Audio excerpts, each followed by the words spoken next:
نبی کریم صلی اللہ علیہ وسلم جب غسل فرماتے تو آپ پہلے اپنے دونوں ہاتھ دھوتے، پھر اسی طرح وضو کرتے جیسا نماز کے لیے آپ وضو کیا کرتے تھے۔ پھر پانی میں اپنی انگلیاں داخل فرماتے اور ان سے بالوں کی جڑوں کا خلال کرتے، پھر اپنے ہاتھوں سے 3 چلو سر پر ڈالتے، پھر تمام بدن پر پانی بہا لیتے۔ صحیح بخاری حدیث نمبر 248۔ حضرت میمونہ رضی اللہ تعالیٰ عنہ نبی کریم صلی اللہ علیہ وسلم کی زوجہ مطہرہ نے بتلایا کہ نبی کریم صلی اللہ علیہ وسلم نے نماز کے وضو کی طرح ایک مرتبہ وضو کیا، البتہ پاؤں نہیں دھوئے، پھر اپنی شرمگاہ کو دھویا اور جہاں کہیں بھی نجاست لگ گئی تھی اس کو دھویا، پھر اپنے اوپر پانی بہا لیا، پھر پہلی جگہ سے ہٹ کر اپنے دونوں پاؤں کو دھویا۔ آپ کا غسل جنابت اسی طرح ہوا کرتا تھا۔ صحیح بخاری حدیث نمبر 249۔ حضرت عائشہ رضی اللہ تعالیٰ عنہ نے بتلایا کہ میں اور نبی کریم صلی اللہ علیہ وسلم ایک ہی برتن میں غسل کیا کرتے تھے، اس برتن کو فرق کہا جاتا تھا۔ صحیح بخاری حدیث نمبر 250۔ ابو سلمہ اور حضرت عائشہ رضی اللہ تعالیٰ عنہ کے بھائی حضرت عائشہ رضی اللہ تعالیٰ عنہ کی خدمت میں گئے۔ ان کے بھائی نے نبی کریم صلی اللہ علیہ وسلم کے غسل کے بارے میں سوال کیا تو آپ نے سا جیسا ایک برتن منگوایا، پھر غسل کیا اور اپنے اوپر پانی بہایا۔ اس وقت ہمارے درمیان اور ان کے درمیان پردہ حائل تھا۔ صحیح بخاری حدیث نمبر 251۔ ابو جعفر محمد باقر نے بیان کیا کہ وہ اور ان کے والد جناب زین العابدین جابر بن عبداللہ کے پاس تھے اور کچھ اور لوگ بھی بیٹھے ہوئے تھے۔ ان لوگوں نے آپ سے غسل کے بارے میں پوچھا تو آپ نے فرمایا کہ 1 سا کافی ہے۔ اس پر ایک شخص بولا یہ مجھے تو کافی نہ ہوگا۔ حضرت جابر رضی اللہ تعالیٰ عنہ نے فرمایا کہ یہ ان کے لیے کافی ہوتا تھا جن کے بال تم سے زیادہ تھے اور جو تم سے بہتر تھے، یعنی رسول اللہ صلی اللہ علیہ وسلم۔ پھر حضرت جابر رضی اللہ تعالیٰ عنہ نے صرف ایک کپڑا پہن کر ہمیں نماز پڑھائی۔ صحیح بخاری حدیث نمبر 252۔ نبی کریم صلی اللہ علیہ وسلم اور حضرت میمونہ رضی اللہ تعالیٰ عنہ ایک برتن میں غسل کر لیتے تھے۔ صحیح بخاری حدیث نمبر 253۔ رسول اللہ صلی اللہ علیہ وسلم نے فرمایا میں تو اپنے سر پر 3 مرتبہ پانی بہاتا ہوں، اور آپ صلی اللہ علیہ وسلم نے اپنے دونوں ہاتھوں سے اشارہ کیا۔ صحیح بخاری حدیث نمبر 254۔ جابر بن عبداللہ رضی اللہ تعالیٰ عنہ نے فرمایا کہ نبی اکرم صلی اللہ علیہ وسلم اپنے سر پر 3 مرتبہ پانی بہاتے تھے۔ صحیح بخاری حدیث نمبر 255۔ جابر بن عبداللہ نے بیان کیا کہ میرے پاس تمہارے چچا کے بیٹے، ان کی مراد حسن بن محمد ابن حنفیہ سے تھی، آئے۔ انہوں نے پوچھا کہ جنابت کے غسل کا کیا طریقہ ہے؟ میں نے کہا نبی کریم صلی اللہ علیہ وسلم 3 چلو پانی لیتے اور ان کو اپنے سر پر بہاتے تھے، پھر اپنے تمام بدن پر پانی بہاتے تھے۔ حسن نے اس پر کہا کہ میں تو بہت بالوں والا آدمی ہوں۔ میں نے جواب دیا کہ نبی کریم صلی اللہ علیہ وسلم کے بال تم سے زیادہ تھے۔ صحیح بخاری حدیث نمبر 256۔ ام المومنین میمونہ رضی اللہ تعالیٰ عنہ نے فرمایا کہ میں نے نبی کریم صلی اللہ علیہ وسلم کے لیے غسل کا پانی رکھا تو آپ نے اپنے ہاتھ 2 مرتبہ یا 3 مرتبہ دھوئے، پھر پانی اپنے بائیں ہاتھ میں لے کر اپنی شرمگاہ کو دھویا، پھر زمین پر ہاتھ رگڑا، اس کے بعد کلی کی اور ناک میں پانی ڈالا اور اپنے چہرے اور ہاتھوں کو دھویا، پھر اپنے سارے بدن پر پانی بہا لیا اور اپنی جگہ سے ہٹ کر دونوں پاؤں دھوئے۔ صحیح بخاری حدیث نمبر 257۔ نبی کریم صلی اللہ علیہ وسلم جب غسل جنابت کرنا چاہتے تو حلاب کی طرح ایک چیز منگاتے، پھر پانی کا چلو اپنے ہاتھ میں لیتے اور سر کے داہنے حصے سے غسل کی ابتدا کرتے، پھر بائیں حصے کا غسل کرتے، پھر اپنے دونوں ہاتھوں کو سر کے بیچ میں لگاتے تھے۔ صحیح بخاری حدیث نمبر 258۔ ام المومنین میمونہ رضی اللہ تعالیٰ عنہ نے بیان فرمایا کہ میں نے نبی اکرم صلی اللہ علیہ وسلم کے لیے غسل کا پانی رکھا تو پہلے آپ نے پانی کو دائیں ہاتھ سے بائیں پر گرایا، اس طرح اپنے دونوں ہاتھوں کو دھویا، پھر اپنی شرمگاہ کو دھویا، پھر اپنے ہاتھ کو زمین پر رگڑ کر اسے مٹی سے ملا اور دھویا، پھر کلی کی اور ناک میں پانی ڈالا، پھر اپنے چہرے کو دھویا اور اپنے سر پر پانی بہایا، پھر ایک طرف ہو کر دونوں پاؤں دھوئے، پھر آپ کو رومال دیا گیا لیکن آپ نے اس سے پانی کو خشک نہیں کیا۔ صحیح بخاری حدیث نمبر 259۔ نبی کریم صلی اللہ علیہ وسلم نے غسل جنابت کیا تو پہلے اپنی شرمگاہ کو اپنے ہاتھ سے دھویا، پھر ہاتھ کو دیوار پر رگڑ کر دھویا، پھر نماز کی طرح وضو کیا، اور جب آپ اپنے غسل سے فارغ ہو گئے تو دونوں پاؤں دھوئے۔ صحیح بخاری حدیث نمبر 260۔ حضرت عائشہ رضی اللہ تعالیٰ عنہ نے فرمایا کہ میں اور نبی کریم صلی اللہ علیہ وسلم ایک برتن میں اس طرح غسل کرتے تھے کہ ہمارے ہاتھ باری باری اس میں پڑتے تھے۔ صحیح بخاری حدیث نمبر 261۔ حضرت عائشہ رضی اللہ تعالیٰ عنہ نے فرمایا کہ جب رسول اللہ صلی اللہ علیہ وسلم غسل جنابت فرماتے تو پہلے اپنا ہاتھ دھوتے۔ صحیح بخاری حدیث نمبر 262۔ حضرت عائشہ رضی اللہ تعالیٰ عنہ نے کہا کہ میں اور نبی کریم صلی اللہ علیہ وسلم دونوں مل کر ایک ہی برتن میں غسل جنابت کرتے تھے۔ صحیح بخاری حدیث نمبر 263۔ نبی کریم صلی اللہ علیہ وسلم اور آپ کی کوئی زوجہ مطہرہ ایک برتن میں غسل کرتے تھے۔ صحیح بخاری حدیث نمبر 264۔ میمونہ بنت حارث رضی اللہ تعالیٰ عنہ نے کہا کہ میں نے حضرت صلی اللہ علیہ وسلم کے لیے غسل کا پانی رکھا اور پردہ کر دیا۔ آپ نے پہلے غسل میں اپنے ہاتھ پر پانی ڈالا اور اسے 1 یا 2 بار دھویا۔ سلیمان اعمش کہتے ہیں کہ مجھے یاد نہیں راوی سالم بن ابی الجعد نے تیسری بار کا بھی ذکر کیا یا نہیں۔ پھر دانے ہاتھ سے بائیں پر پانی ڈالا اور شرمگاہ دھوئی، پھر اپنے ہاتھ کو زمین پر یا دیوار پر رگڑا، پھر کلی کی اور ناک میں پانی ڈالا اور چہرے اور ہاتھوں کو دھویا اور سر کو دھویا، پھر سارے بدن پر پانی بہایا، پھر ایک طرف سے رکھ کر دونوں پاؤں دھوئے۔ بعد میں نے ایک کپڑا دیا تو آپ نے اپنے ہاتھ سے اشارہ کیا اس طرح کہ اسے ہٹاؤ، اور آپ نے اس کپڑے کا ارادہ نہیں فرمایا۔ صحیح بخاری حدیث نمبر 265۔ میمونہ رضی اللہ تعالیٰ عنہ نے کہا کہ میں نے حضرت صلی اللہ علیہ وسلم کے لیے غسل کا پانی رکھا تو آپ نے پہلے پانی اپنے ہاتھوں پر گرا کر انہیں 2 یا 3 بار دھویا، پھر اپنے داہنے ہاتھ سے بائیں پر گرا کر اپنی شرمگاہوں کو دھویا، پھر ہاتھ کو زمین پر رگڑا، پھر کلی کی اور ناک میں ڈالا، پھر اپنے چہرے اور ہاتھوں کو دھویا، پھر اپنے سر کو 3 مرتبہ دھویا، پھر اپنے سارے بدن پر پانی بہایا، پھر آپ اپنی غسل کی جگہ سے الگ ہو گئے، پھر اپنے قدموں کو دھویا۔ صحیح بخاری حدیث نمبر 266۔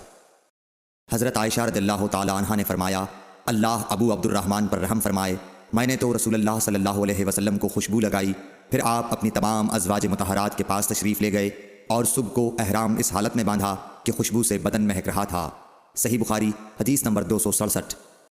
نبی کریم صلی اللہ علیہ وسلم دن اور رات کے ایک ہی وقت میں اپنی تمام ازواج مطہرات کے پاس گئے، اور یہ 11 تھیں، 9 منکوحہ اور 2 لونڈیاں۔ راوی نے کہا میں نے انس سے پوچھا کہ حضور صلی اللہ علیہ وسلم اس کی طاقت رکھتے تھے، تو آپ نے فرمایا کہ ہم آپس میں کہا کرتے تھے کہ آپ کو 30 مردوں کے برابر طاقت دی گئی ہے۔ صحیح بخاری حدیث نمبر 268۔ حضرت علی رضی اللہ تعالیٰ عنہ نے فرمایا کہ مجھے مزید بکثرت آتی تھی، چونکہ میرے گھر میں نبی کریم صلی اللہ علیہ وسلم کی صاحبزادی حضرت فاطمۃ الزہرا رضی اللہ تعالیٰ عنہا تھیں، اس لیے میں نے ایک شخص مقداد بن اسود اپنے شاگرد سے کہا کہ وہ آپ صلی اللہ علیہ وسلم سے اس کے متعلق مسئلہ معلوم کریں۔ انہوں نے پوچھا تو آپ نے فرمایا کہ وضو کر اور شرمگاہ کو دھو، یہی کافی ہے۔ صحیح بخاری حدیث نمبر 269۔ حضرت عائشہ رضی اللہ تعالیٰ عنہ نے فرمایا میں نے خود نبی صلی اللہ علیہ وسلم کو خوشبو لگائی، پھر آپ اپنی تمام ازواج کے پاس گئے اور اس کے بعد احرام باندھا۔ صحیح بخاری حدیث نمبر 270۔ حضرت عائشہ رضی اللہ تعالیٰ عنہ نے فرمایا گویا کہ میں حضرت صلی اللہ علیہ وسلم کی مانگ میں خوشبو کی چمک دیکھ رہی ہوں، اس حال میں کہ آپ احرام باندھے ہوئے ہیں۔ صحیح بخاری حدیث نمبر 271۔ ام المومنین حضرت عائشہ صدیقہ رضی اللہ عنہا نے فرمایا کہ رسول کریم صلی اللہ علیہ وسلم جنابت کا غسل کرتے تو پہلے اپنے ہاتھوں کو دھوتے اور نماز کی طرح وضو کرتے، پھر اپنے ہاتھوں سے اپنے بالوں کا خلال کرتے، اور جب یقین کر لیتے کہ جسم تر ہو گیا ہے تو 3 مرتبہ اس پر پانی بہاتے، پھر تمام بدن کا غسل کرتے۔ صحیح بخاری حدیث نمبر 272۔ حضرت عائشہ رضی اللہ تعالیٰ عنہ نے فرمایا کہ میں اور رسول کریم صلی اللہ علیہ وسلم ایک برتن میں غسل کرتے تھے، ہم دونوں اس سے چلو بھر بھر کر پانی لیتے تھے۔ صحیح بخاری حدیث نمبر 273۔ ام المومنین حضرت میمونہ رضی اللہ عنہا نے فرمایا کہ رسول اللہ صلی اللہ علیہ وسلم نے غسل جنابت کے لیے پانی رکھا، پھر آپ نے پہلے 2 یا 3 مرتبہ اپنے دائیں ہاتھ سے بائیں ہاتھ پر پانی ڈالا، پھر شرمگاہ دھوئی، پھر ہاتھ کو زمین پر یا دیوار پر 2 یا 3 بار رگڑا، پھر کلی کی اور ناک میں ڈالا اور اپنے چہرے اور بازوؤں کو دھویا، پھر سر پر پانی بہایا اور سارے بدن کا غسل کیا، پھر اپنی جگہ سے سرک کر پاؤں دھوئے۔ حضرت میمونہ رضی اللہ عنہا نے فرمایا کہ میں ایک کپڑا لائی تو آپ نے اسے نہیں لیا اور ہاتھوں ہی سے پانی جھاڑنے لگے۔ صحیح بخاری حدیث نمبر 274۔ حضرت ابو ہریرہ رضی اللہ تعالیٰ عنہ سے روایت ہے کہ نماز کی تکبیر ہوئی اور صفیں برابر ہو گئیں، لوگ کھڑے تھے کہ رسول کریم صلی اللہ علیہ وسلم اپنے حجرے سے ہماری طرف تشریف لائے۔ جب آپ مصلی پر کھڑے ہو چکے تو یاد آیا کہ آپ جنبی ہیں، بس آپ نے ہم سے فرمایا کہ اپنی جگہ کھڑے رہو، اور آپ واپس چلے گئے۔ پھر آپ نے غسل کیا اور واپس ہماری طرف تشریف لائے تو سر سے پانی کے قطرے ٹپک رہے تھے۔ آپ نے نماز کے لیے تکبیر کہی اور ہم نے آپ کے ساتھ نماز ادا کی۔ صحیح بخاری حدیث نمبر 275۔ حضرت میمونہ رضی اللہ عنہا نے فرمایا کہ میں نے نبی صلی اللہ علیہ وسلم کے لیے غسل کا پانی رکھا اور ایک کپڑے سے پردہ کر دیا۔ پہلے آپ نے اپنے دونوں ہاتھوں پر پانی ڈالا اور انہیں دھویا، پھر اپنے داہنے ہاتھ سے بائیں ہاتھ میں پانی لیا اور شرمگاہ دھوئی، پھر ہاتھ کو زمین پر مارا اور دھویا، پھر کلی کی اور ناک میں پانی ڈالا اور چہرے اور بازو دھوئے، پھر سر پر پانی بہایا اور سارے بدن کا غسل کیا۔ اس کے بعد آپ مقام غسل سے ایک طرف ہو گئے، پھر دونوں پاؤں دھوئے۔ اس کے بعد میں نے آپ کو ایک کپڑا دینا چاہا تو آپ نے اسے نہیں لیا اور آپ ہاتھوں سے پانی جھاڑنے لگے۔ صحیح بخاری حدیث نمبر 276۔ حضرت عائشہ رضی اللہ تعالیٰ عنہا نے فرمایا کہ ہم ازواج مطہرات میں سے کسی کو اگر جنابت لاحق ہوتی تو وہ ہاتھوں میں پانی لے کر سر پر 3 مرتبہ ڈالتیں، پھر ہاتھ میں پانی لے کر سر کے داہنے حصے کا غسل کرتیں اور دوسرے ہاتھ سے بائیں حصے کا غسل کرتیں۔ صحیح بخاری حدیث نمبر 277۔ نبی کریم صلی اللہ علیہ وسلم نے فرمایا، بنی اسرائیل ننگے ہو کر اس طرح نہاتے تھے کہ ایک شخص دوسرے کو دیکھتا، لیکن حضرت موسیٰ تنہا پردے سے غسل فرماتے۔ اس پر انہوں نے کہا کہ بخدا موسیٰ کو ہمارے ساتھ غسل کرنے میں صرف یہ چیز مانے ہے کہ آپ کے خصیے بڑھے ہوئے ہیں۔ ایک مرتبہ موسیٰ علیہ السلام غسل کرنے لگے اور آپ نے کپڑوں کو ایک پتھر پر رکھ دیا، اتنے میں پتھر کپڑوں کو لے بھاگا اور موسیٰ بھی اس کے پیچھے بڑی تیزی سے دوڑے۔ آپ کہتے جاتے تھے، اے پتھر میرا کپڑا دے، اے پتھر میرا کپڑا دے۔ اس عرصے میں بنی اسرائیل نے موسیٰ علیہ السلام کو ننگا دیکھ لیا اور کہنے لگے کہ بخدا موسیٰ کو کوئی بیماری نہیں، اور موسیٰ علیہ السلام نے کپڑا لیا اور پتھر کو مارنے لگے۔ ابو ہریرہ رضی اللہ تعالیٰ عنہ نے کہا کہ بخدا اس پتھر پر 6 یا 7 مار کے نشان باقی ہیں۔ صحیح بخاری حدیث نمبر 278۔ نبی کریم صلی اللہ علیہ وسلم نے فرمایا، ایک بار ایوب علیہ السلام ننگے غسل فرما رہے تھے کہ سونے کی ٹڈیاں آپ پر گرنے لگیں۔ حضرت ایوب علیہ السلام انہیں اپنے کپڑے میں سمیٹنے لگے، اتنے میں ان کے رب نے انہیں پکارا کہ اے ایوب، کیا میں نے تمہیں اس چیز سے بے نیاز نہیں کر دیا جسے تم دیکھ رہے ہو؟ ایوب علیہ السلام نے جواب دیا، ہاں تیری بزرگی کی قسم، لیکن تیری برکت سے میرے لیے بے نیازی کیوں کر ممکن ہے۔ صحیح بخاری حدیث نمبر 279۔ ام ہانی بنت ابی طالب کو یہ کہتے سنا کہ میں فتح مکہ کے دن رسول اللہ صلی اللہ علیہ وسلم کی خدمت میں حاضر ہوئی تو میں نے دیکھا کہ آپ غسل فرما رہے ہیں اور فاطمہ رضی اللہ تعالیٰ عنہ نے پردہ کر رکھا ہے۔ نبی اکرم صلی اللہ علیہ وسلم نے پوچھا، یہ کون ہیں؟ میں نے عرض کیا کہ میں ام ہانی ہوں۔ صحیح بخاری حدیث نمبر 280۔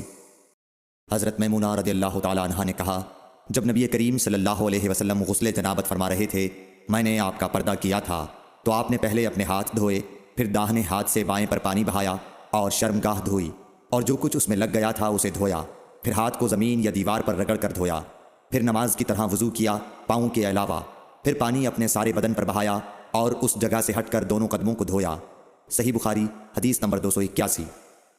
ام المومنین ام سلمہ رضی اللہ تعالیٰ عنہ نے فرمایا کہ ام سلیم ابو طلحہ رضی اللہ عنہ کی عورت رسول اللہ صلی اللہ علیہ وسلم کی خدمت میں حاضر ہوئیں اور کہا کہ اللہ تعالیٰ حق سے حیا نہیں کرتا، کیا عورت پر بھی جب کہ اسے احتلام ہو غسل واجب ہو جاتا ہے؟ تو رسول اللہ صلی اللہ علیہ وسلم نے فرمایا، ہاں اگر اپنی منی کا پانی دیکھے تو اسے بھی غسل کرنا ہوگا۔ صحیح بخاری حدیث نمبر 282۔ مدینے کے کسی راستے پر نبی کریم صلی اللہ علیہ وسلم سے ابو ہریرہ رضی اللہ تعالیٰ عنہ کی ملاقات ہوئی۔ اس وقت ابو ہریرہ جنابت کی حالت میں تھے۔ ابو ہریرہ رضی اللہ تعالیٰ عنہ نے کہا کہ میں پیچھے رہ کر لوٹ گیا اور غسل کر کے واپس آیا تو رسول اللہ صلی اللہ علیہ وسلم نے دریافت فرمایا کہ اے ابو ہریرہ کہاں چلے گئے تھے؟ انہوں نے جواب دیا کہ میں جنابت کی حالت میں تھا، اس لیے میں نے آپ کے ساتھ بغیر غسل کے بیٹھنا برا جانا۔ آپ صلی اللہ علیہ وسلم نے ارشاد فرمایا، سبحان اللہ، مومن ہرگز نجس نہیں ہو سکتا۔ صحیح بخاری حدیث نمبر 283۔ نبی صلی اللہ علیہ وسلم اپنی تمام ازواج کے پاس ایک ہی رات میں تشریف لے گئے۔ اس وقت آپ کے ازواج میں 9 بیویاں تھیں۔ صحیح بخاری حدیث نمبر 284۔ ابو ہریرہ رضی اللہ تعالیٰ عنہ نے کہا کہ میری ملاقات رسول اللہ صلی اللہ علیہ وسلم سے ہوئی۔ اس وقت میں جنبی تھا، آپ نے میرا ہاتھ پکڑ لیا اور میں آپ کے ساتھ چلنے لگا۔ آخر آپ ایک جگہ بیٹھ گئے اور میں آہستہ سے اپنے گھر آیا اور غسل کر کے حاضر خدمت ہوا۔ آپ ابھی بیٹھے ہوئے تھے۔ آپ نے دریافت فرمایا، اے ابو ہریرہ کہاں چلے گئے تھے؟ میں نے واقعہ بیان کیا تو آپ صلی اللہ علیہ وسلم نے فرمایا، سبحان اللہ، مومن تو نجس نہیں ہوتا۔ صحیح بخاری حدیث نمبر 285۔ ہم سے ابو نعیم نے بیان کیا، کہا ہم سے حشام اور شیبان نے، وہ یحییٰ سے، وہ ابو سلمہ سے، کہا میں نے عائشہ رضی اللہ تعالیٰ عنہ سے پوچھا کہ کیا نبی کریم صلی اللہ علیہ وسلم جنابت کی حالت میں گھر میں سوتے تھے؟ کہا ہاں، لیکن وضو کر لیتے تھے۔ صحیح بخاری حدیث نمبر 286۔ عمر بن خطاب رضی اللہ تعالیٰ عنہ نے رسول اللہ صلی اللہ علیہ وسلم سے پوچھا کہ کیا ہم میں سے کوئی جنابت کی حالت میں سو سکتا ہے؟ فرمایا ہاں، وضو کر کے جنابت کی حالت میں بھی سو سکتے ہو۔ صحیح بخاری حدیث نمبر 287۔ حضرت عائشہ رضی اللہ تعالیٰ عنہ نے فرمایا کہ نبی کریم صلی اللہ علیہ وسلم جب جنابت کی حالت میں ہوتے اور سونے کا ارادہ کرتے تو شرمگاہ کو دھو لیتے اور نماز کی طرح وضو کرتے۔ صحیح بخاری حدیث نمبر 288۔ حضرت عمر رضی اللہ تعالیٰ عنہ نے نبی کریم صلی اللہ علیہ وسلم سے دریافت کیا کہ کیا ہم جنابت کی حالت میں سو سکتے ہیں؟ آپ نے فرمایا ہاں، لیکن وضو کر کے۔ صحیح بخاری حدیث نمبر 289۔ حضرت عمر رضی اللہ تعالیٰ عنہ نے رسول اللہ صلی اللہ علیہ وسلم سے عرض کی کہ رات میں انہیں غسل کی ضرورت ہو جایا کرتی ہے۔ رسول اللہ صلی اللہ علیہ وسلم نے فرمایا کہ وضو کر لیا کر اور شرمگاہ کو دھو کر سو جا۔ صحیح بخاری حدیث نمبر 290۔ نبی کریم صلی اللہ علیہ وسلم نے فرمایا کہ جب مرد عورت کے چہار زانوں میں بیٹھ گیا اور اس کے ساتھ جماع کے لیے کوشش کی تو غسل واجب ہو گیا۔ صحیح بخاری حدیث نمبر 291۔ حضرت عثمان بن عفان رضی اللہ تعالیٰ عنہ سے پوچھا گیا کہ مرد اپنی بیوی سے ہم بستر ہوا لیکن انزال نہیں ہوا تو وہ کیا کرے؟ حضرت عثمان رضی اللہ تعالیٰ عنہ نے فرمایا کہ نماز کی طرح وضو کر لے اور ذکر کو دھو لے۔ اور حضرت عثمان رضی اللہ تعالیٰ عنہ نے فرمایا کہ میں نے رسول اللہ صلی اللہ علیہ وسلم سے یہ بات سنی ہے۔ صحیح بخاری حدیث نمبر 292۔ ابی بن کعب نے پوچھا یا رسول اللہ صلی اللہ علیہ وسلم، جب مرد عورت سے جماع کرے اور انزال نہ ہو تو کیا کرے؟ آپ نے فرمایا عورت سے جو کچھ اسے لگ گیا اسے دھو لے، پھر وضو کرے اور نماز پڑھے۔ صحیح بخاری حدیث نمبر 293۔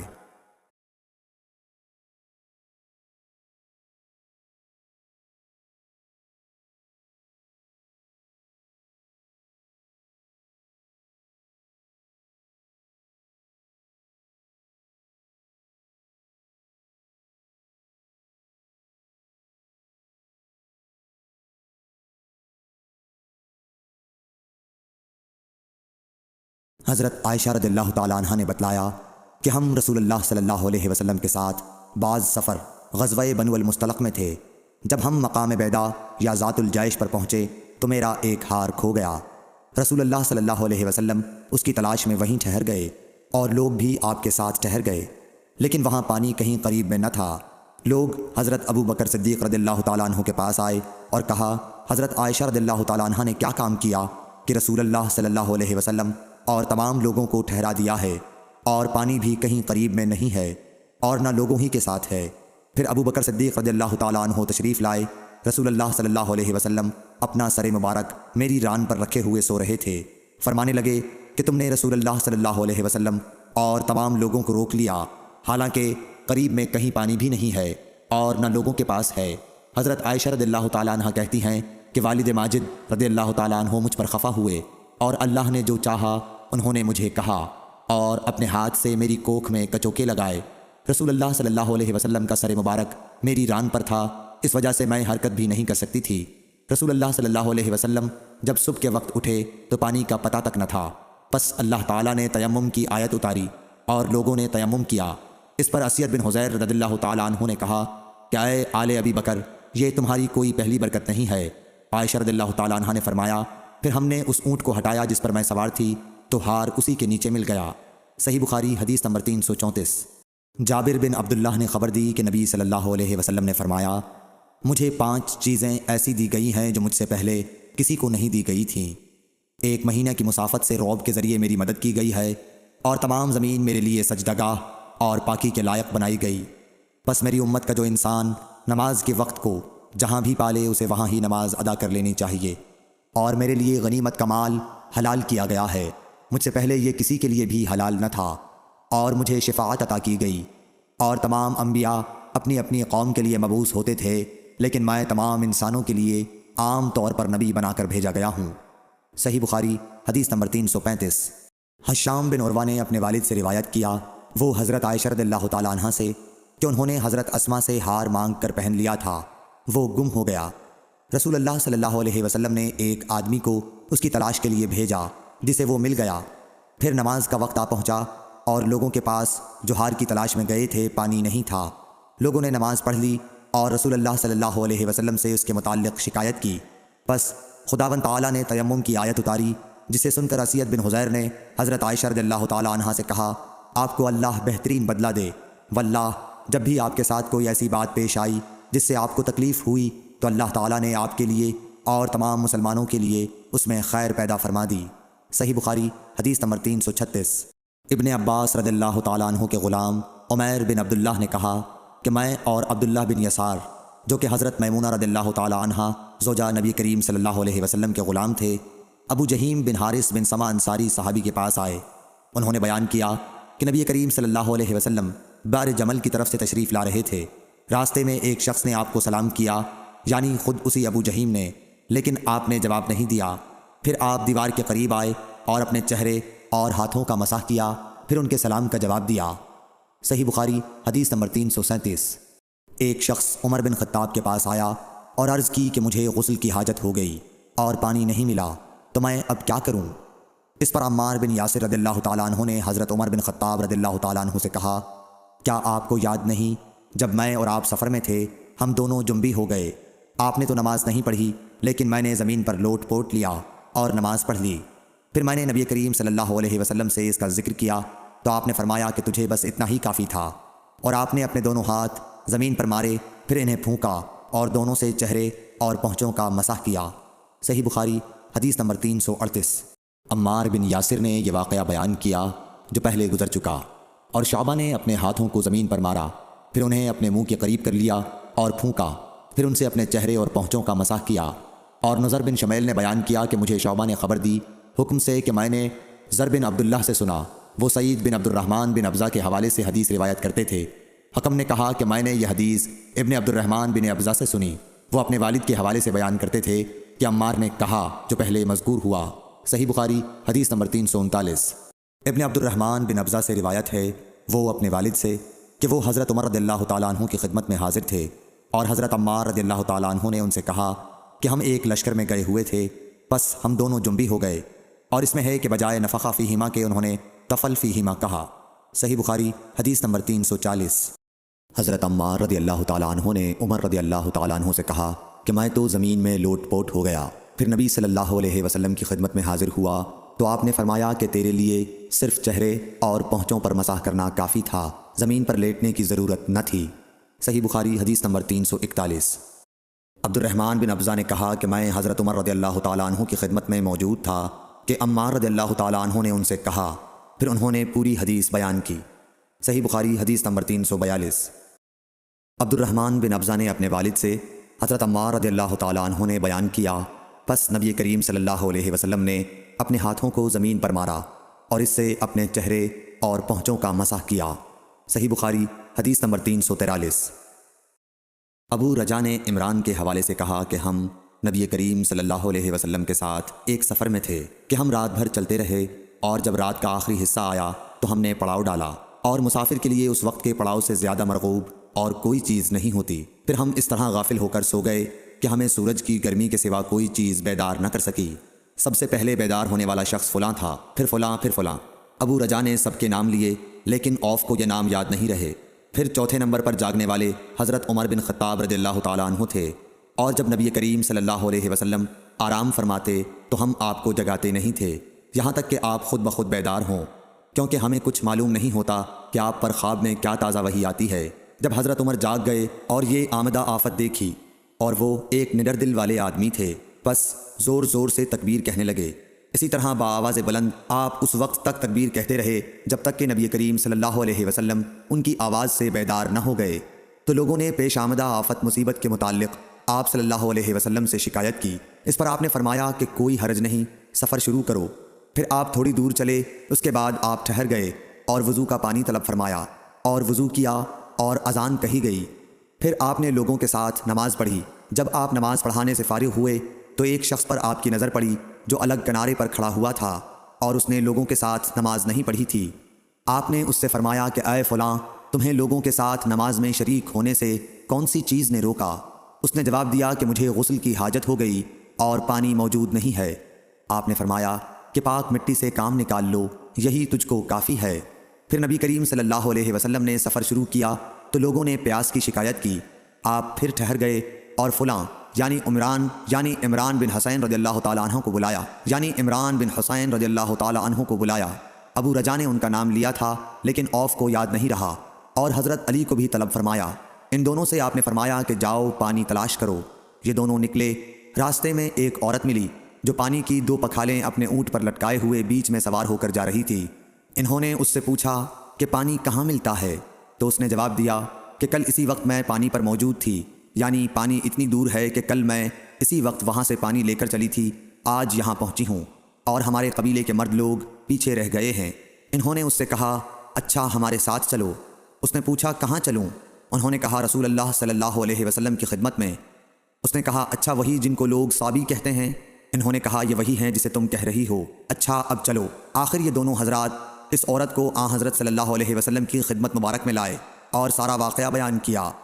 عمران نے کہا کہ لوگوں نے اسے اونٹ سے اتار لیا پھر نبی کریم صلی اللہ علیہ وسلم نے ایک برتن طلب فرمایا اور دونوں پکھالوں یا مشکیزوں کے منہ اس برتن میں کھول دیے، پھر ان کا اوپر کا منہ بند کر دیا، اس کے بعد نیچے کا منہ کھول دیا، اور تمام لشکریوں میں منادی کر دی گئی کہ خود بھی سیر ہو کر پانی پئیں اور اپنے تمام جانوروں وغیرہ کو بھی پلا لیں۔ بس جس نے چاہا پانی پیا اور پلایا، اور سب سیر ہو گئے۔ آخر میں اس شخص کو بھی ایک برتن میں پانی دیا جسے غسل کی ضرورت تھی۔ آپ نے فرمایا لے جا اور غسل کر لے۔ وہ عورت کھڑی دیکھ رہی تھی کہ اس کے پانی سے کیا کیا کام لیے جا رہے ہیں، اور خدا کی قسم جب پانی لیا جانا ان سے بند ہوا تو ہم دیکھ رہے تھے کہ اب مشکیزوں میں پانی پہلے سے بھی زیادہ موجود تھا۔ پھر نبی کریم صلی اللہ علیہ وسلم نے فرمایا کہ کچھ اس کے لیے کھانے کی چیز جمع کرو۔ لوگوں نے اس کے لیے عمدہ قسم کی کھجور، اجوا، آٹا اور ستو اکٹھا کیا، یہاں تک کہ بہت سارا کھانا اس کے لیے جمع ہو گیا، تو اسے لوگوں نے ایک کپڑے میں رکھا اور عورت کو اونٹ پر سوار کر کے اس کے سامنے وہ کپڑا رکھ دیا۔ رسول اللہ صلی اللہ علیہ وسلم نے اس سے فرمایا کہ تمہیں معلوم ہے کہ ہم نے تمہارے پانی میں کوئی کمی نہیں کی ہے، لیکن اللہ تعالیٰ نے ہمیں سیراب کر دیا۔ پھر وہ اپنے گھر آئی، دیر کافی ہو چکی تھی، اس لیے گھر والوں نے پوچھا کہ اے فلانی کیوں اتنی دیر ہوئی؟ اس نے کہا ایک عجیب بات ہوئی، وہ یہ کہ مجھے 2 آدمی ملے اور وہ مجھے اس شخص کے پاس لے گئے جسے لوگ صابی کہتے ہیں۔ وہاں اس طرح کا واقعہ پیش آیا، خدا کی قسم وہ تو اس کے اور اس کے درمیان سب سے بڑا جادوگر ہے۔ اور اس نے بیچ کی انگلی اور شہادت کی انگلی آسمان کی طرف اٹھا کر اشارہ کیا، اس کی مراد آسمان اور زمین سے تھی، یا پھر وہ واقعی اللہ کا رسول ہے۔ اس کے بعد مسلمان اس قبیلے کے دور و نزدیک کے مشرکین پر حملے کیا کرتے تھے، لیکن اس گھرانے کو جس سے اس عورت کا تعلق تھا کوئی نقصان نہیں پہنچاتے تھے۔ یہ اچھا برتاؤ دیکھ کر ایک دن اس عورت نے اپنی قوم سے کہا کہ میرا خیال ہے کہ یہ لوگ تمہیں جان بوجھ کر چھوڑ دیتے ہیں، تو کیا تمہیں اسلام کی طرف کچھ رغبت ہے؟ قوم نے عورت کی بات مان لی اور اسلام لے آئی۔ حضرت ابو عبداللہ امام بخاری رحمۃ اللہ علیہ نے فرمایا کہ صبا کے معنی ہیں اپنا دین چھوڑ کر دوسرے کے دین میں چلا گیا، اور ابو العالیہ نے کہا ہے کہ صائبین اہل کتاب کا ایک فرقہ ہے جو زبور پڑھتے ہیں، اور سورہ یوسف میں جو عصب کا لفظ ہے وہاں بھی اس کے معنی عمل کے ہیں۔ صحیح بخاری حدیث نمبر 344۔ ابو موسیٰ نے عبداللہ بن مسعود سے کہا کہ اگر غسل کی حاجت ہو اور پانی نہ ملے تو کیا نماز نہ پڑھی جائے؟ عبداللہ نے فرمایا ہاں، اگر مجھے 1 مہینے تک بھی پانی نہ ملے گا تو میں نماز نہ پڑھوں گا۔ اگر اس میں لوگوں کو اجازت دے دی جائے تو سردی معلوم کر کے بھی لوگ تیمم سے نماز پڑھ لیں گے۔ ابو موسیٰ کہتے ہیں کہ میں نے کہا کہ پھر حضرت عمر رضی اللہ تعالیٰ عنہ کے سامنے حضرت عمار رضی اللہ تعالیٰ عنہ کے قول کا کیا جواب ہوگا؟ بولے کہ مجھے تو نہیں معلوم ہے کہ عمر رضی اللہ تعالیٰ عنہ عمار رضی اللہ تعالیٰ عنہ کی بات سے مطمئن ہو گئے تھے۔ صحیح بخاری حدیث نمبر 345۔ ابو موسیٰ نے پوچھا کہ ابو عبد الرحمن آپ کا کیا خیال ہے کہ اگر کسی کو غسل کی حاجت ہو اور پانی نہ ملے تو وہ کیا کرے؟ عبداللہ نے فرمایا کہ اسے نماز نہ پڑھنی چاہیے جب تک اسے پانی نہ مل جائے۔ ابو موسیٰ نے کہا کہ پھر عمار کی اس روایت کا کیا ہوگا، جبکہ نبی کریم صلی اللہ علیہ وسلم نے ان سے کہا تھا کہ تمہیں صرف ہاتھ اور منہ کا تیمم کافی تھا۔ ابن مسعود نے فرمایا کہ تم عمر کو نہیں دیکھتے کہ وہ عمار کی اس بات پر مطمئن نہیں ہوئے تھے۔ پھر ابو موسیٰ نے کہا کہ اچھا عمار کی بات کو چھوڑو، لیکن اس آیت کا کیا جواب دو گے جس میں جنابت میں تیمم کرنے کی واضح اجازت موجود ہے؟ عبداللہ بن مسعود اس کا کوئی جواب نہ دے سکے، صرف یہ کہا کہ اگر ہم اس کی بھی لوگوں کو اجازت دے دیں تو ان کا حال یہ ہو جائے گا کہ اگر کسی کو پانی ٹھنڈا معلوم ہوا تو اسے چھوڑ دیا کرے گا اور تیمم کر لیا کرے گا۔ عامش کہتے ہیں کہ میں نے شفیق سے کہا کہ گویا عبداللہ نے اس وجہ سے یہ صورت ناپسند کی تھی، تو انہوں نے جواب دیا کہ ہاں۔ صحیح بخاری حدیث نمبر 346۔ حضرت ابو موسیٰ رضی اللہ تعالیٰ عنہ نے حضرت عبداللہ بن مسعود سے کہا کہ اگر ایک شخص کو غسل کی حاجت ہو اور مہینہ بھر پانی نہ پائے تو کیا وہ تیمم کر کے نماز نہ پڑھے؟ شفیق کہتے ہیں کہ حضرت عبداللہ بن مسعود نے جواب دیا کہ وہ تیمم نہ کرے اگرچہ وہ 1 مہینے تک پانی نہ پائے، اور نماز موقوف رکھے۔ ابو موسیٰ نے اس پر کہا کہ پھر سورہ مائدہ کی اس آیت کا کیا مطلب ہوگا؟ اگر تم پانی نہ پاؤ تو پاک مٹی پر تیمم کر لو۔ حضرت عبداللہ بن مسعود بولے کہ اگر لوگوں کو اس کی اجازت دے دی جائے تو جلد ہی یہ حال ہو جائے گا کہ جب ان کو پانی ٹھنڈا معلوم ہوگا تو وہ مٹی سے تیمم ہی کر لیں گے۔ عامش نے کہا میں نے شفیق سے کہا تو تم نے جنبی کے لیے تیمم اس لیے برا جانا؟ انہوں نے کہا ہاں۔ پھر حضرت ابو موسیٰ اشعری رضی اللہ تعالیٰ عنہ نے فرمایا کہ کیا آپ کو حضرت عمار کا حضرت عمر بن خطاب رضی اللہ تعالیٰ عنہ کے سامنے یہ قول معلوم نہیں کہ مجھے رسول اللہ صلی اللہ علیہ وسلم نے کسی کام کے لیے بھیجا تھا؟ سفر میں مجھے غسل کی ضرورت ہو گئی لیکن پانی نہیں ملا، اس لیے میں مٹی میں جانور کی طرح لوٹ پوٹ لیا۔ پھر میں نے رسول اللہ صلی اللہ علیہ وسلم سے اس کا ذکر کیا تو آپ نے فرمایا کہ تمہارے لیے صرف اتنا اتنا کرنا کافی تھا، اور آپ نے اپنے ہاتھوں کو زمین پر ایک مرتبہ مارا، پھر ان کو جھاڑ کر بائیں ہاتھ سے داہنے کی پشت کو مل لیا، یا بائیں ہاتھ کا داہنے ہاتھ سے مسح کیا، پھر دونوں ہاتھوں سے چہرے کا مسح کیا۔ عبداللہ نے اس کا جواب دیا کہ آپ عمر کو نہیں دیکھتے کہ انہوں نے عمار کی بات پر قناعت نہیں کی تھی۔ اور یعلی بن عبید نے عامش کے واسطے سے شفیق سے روایت میں یہ زیادتی کی ہے کہ انہوں نے کہا کہ میں عبداللہ اور ابو موسیٰ کی خدمت میں تھا، اور ابو موسیٰ نے فرمایا تھا کہ آپ نے عمر سے عمار کا یہ قول نہیں سنا کہ رسول اللہ صلی اللہ علیہ وسلم نے مجھے اور آپ کو بھیجا، پس مجھے غسل کی حاجت ہو گئی اور میں مٹی میں لوٹ پوٹ لیا، پھر میں رات رسول اللہ صلی اللہ علیہ وسلم کی خدمت میں حاضر ہوا اور آپ سے صورتحال کے متعلق ذکر کیا، تو آپ نے فرمایا کہ تمہیں صرف اتنا ہی کافی تھا، اور آپ نے چہرے اور ہتھیلیوں کا ایک ہی مرتبہ مسح کیا۔ صحیح بخاری حدیث نمبر 347۔ عمران بن حسین خزائی سے روایت ہے کہ رسول اللہ صلی اللہ علیہ وسلم نے ایک آدمی کو دیکھا کہ الگ کھڑا ہوا ہے اور لوگوں کے ساتھ نماز میں شریک نہیں ہو رہا ہے۔ آپ نے فرمایا کہ اے فلاں، تمہیں لوگوں کے ساتھ نماز پڑھنے سے کس چیز نے روک دیا؟ اس نے عرض کی، یا رسول اللہ مجھے غسل کی ضرورت ہو گئی اور پانی نہیں ہے۔ آپ نے فرمایا، پھر تم کو پاک مٹی سے تیمم کرنا ضروری تھا، پس وہ تمہارے لیے کافی ہوتا۔ صحیح بخاری حدیث نمبر 348۔